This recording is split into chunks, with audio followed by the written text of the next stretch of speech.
Marian Hall, Brian Kiley, they're not here up at the top table, but they're very important to the group. We invited Sean Walsh onto our group. Everyone knows Sean's pedigree, and he's a huge community man as well. So I just wanted to just say why Sean was here. And finally, we'd just like to acknowledge the work that our research team have put in. Without proper research, we wouldn't know what we're talking about. So the research has been quite strong and very important to us. So before I hand over to Sean and Neelis, I suppose what we're about, most importantly, is community and community spirit. And I suppose if we keep that in mind for tonight and right through this project, I don't think we'll go too far wrong. There's one person I did forget, and that's Father Kevin, and he's been a huge asset to us. And look, he's hugely important in this community and Knockadore. And without him, we'd be a far lesser community. So thanks, Father Kevin, as well. ESB and Airwood, because they were the people responsible for everything that's going to happen in the village. And we met them on the 8th of April here in the hall on Monday, and we put all the concerns in relation to everything that was raised by the community here to them in a broad spectrum of things, and we'll go through them, all of them, with them tonight. They came back to us on the 11th of April. They came down to meet us again. We felt that there was a positive response, and we said it had to be a positive response from them to keep the people of Moyvane in relation to what was happening here and their observations at the last meeting. And we put a number of topics to them, and they went away. They came back within 3 or 4 days again. We met them again, the ESB, and we met again through the 9th of April to further the discussions that we had in relation to all of the concerns about road closures, about management, about communications, about a strategic fund. He's already started on the Tarbert Road. He has been very proactive as well. He's been going around, he's been gathering numbers of anyone that's affected or will be affected. So look, it has been a positive start since we've engaged him on our first meeting. Look, I'm not going to do much talking here tonight. The talking is to come from Airgrid and ESB. I'm going to introduce the top table to you there. To my right is Sean Kinney from Airgrid. He's the liaison officer. We have Martina Kinney from ESB. She's a project leader. We have Oliver Kenty from ESB. Oliver is going to go through the road closures, the road diversions, the diversion routes used and so forth.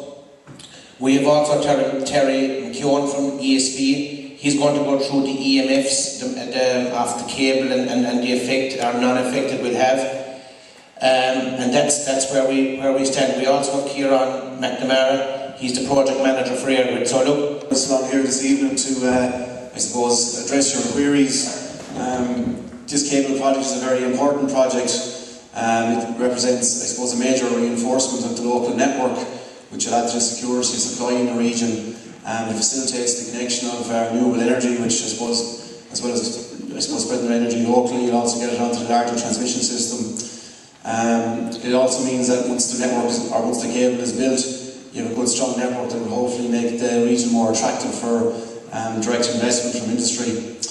I suppose then after that... I'm the project manager for ESB. What my role is basically is to make sure that the project is constructed. Okay, so that's where I sit. So you wouldn't see me until construction starts. That's probably the best way. I am the project manager. Oliver Kenty on the ground is the project supervisor. And then we will have 2 liaison officers. One we have already, and they're taking care of the south, and our other liaison officer will be coming in probably around June. Okay, so we'll have 2 liaison officers. What the liaison officer's role is to listen to everybody's view, take everything on board and feed it back. Their role is to make sure on construction from a day to day that if there are any issues that they're acted on immediately. So in other words, if there is an issue, it doesn't have to feed up to someone else, to themselves. That action is taken straight away. It starts in the station in Kilplogue, over in Tarbert, down onto the L1010, which is the Tarbert Comprehensive School road, up past Gilroy's Garage. It turns left down the Piermount Road, down onto the Tarbert Ballylongford Road, where it runs over as far as the crossroads, down the Bog Road, under the N69, over to Tarman's Cross, and then it runs down into Moyvane, down to the Avor Graveyard, up through Knockanure, down to Banbury's Cross. It turns left there on the RTA Road and right down past Horrigan's Nursery, and then turns left over into Knockanure Station. So that's the route in essence. It's 21 kilometres long. I suppose there's 2 phases left to complete on the project. We have started on we have installed a certain amount of the Trinity and ducting. What I mean by Trinity Road, and working down that road towards the Kilmorna Abbeyfield Road. September we should get the first section of that road from Tarman's Cross down to the Haviland River. That section, the next section down to the New Line Road should be done by the end of October.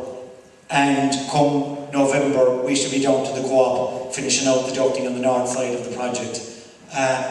On the southern side of the project, the work on the RTA Road, there's a short section of work on the RTA Road, it's about 300 metres long. That will be done probably during the mid-term break in October, again to tie in with the school holidays.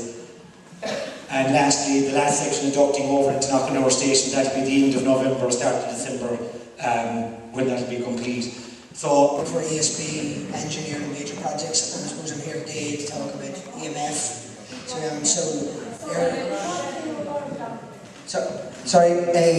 name is Terry McGill and I work for ESB engineering major projects, and I'm here today to talk about EMF in relation to the transmission system. So I work in a team of 7. What's the EMF? I'm just going to get that. I just wanted to explain where we're coming from, and then what does it stand for? It's electromagnetic fields. So it is. So it's an electric and magnetic field. So our team, we have 2 experts in the team who, in relation to this booklet, now I didn't have enough for everybody, but I've committed to get over more copies and get them down here if anybody's interested in having a copy.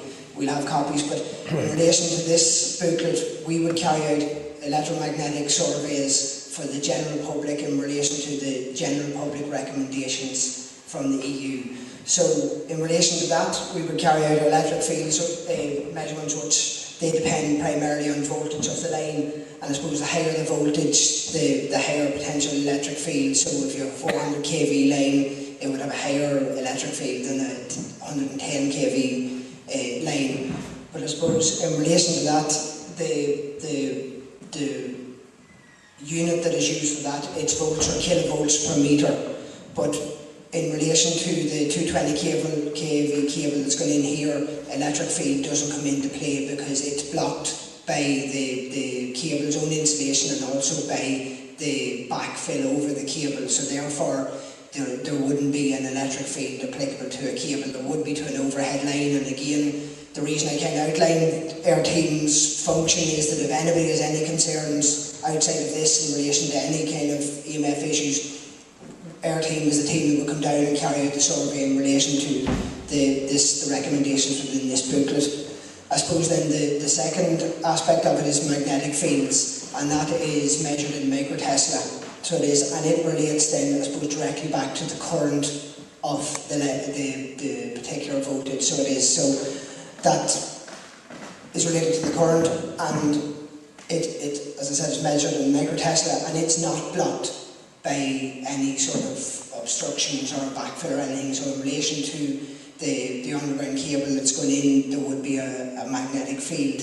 So I suppose what I done today is I went down to Knockanure Station and carried out a survey on the 220 kV cables coming out of Knockanure, just as an example, because I suppose I talked today a bit about reality versus what you expect to happen, and what we always say is we'll go out, carry out the surveys, give you the results, and I suppose one thing to take from that is there's always a perception that the results are going to be potentially what we want them to be. So what we would always say in that case is we will issue the report to you, we would carry out the survey in your presence if you require, we would give you the report, and if you want to get it independently verified, then you can, and we'll meet with anybody to do that. But I suppose one thing is we carried out in relation to the survey in Knockanure today, the highest level I was getting was 19.36 microtesla at the 220 kV cable there. And I suppose one thing to just put that in context, last week I carried out a similar survey on a 220 overhead line, and the highest measurement we got was from the microwave in the house, which was up to 56 microtesla. And I suppose just to put that into context, the EU recommended level, acceptable level for magnetic field is 100 microtesla. So it is in relation to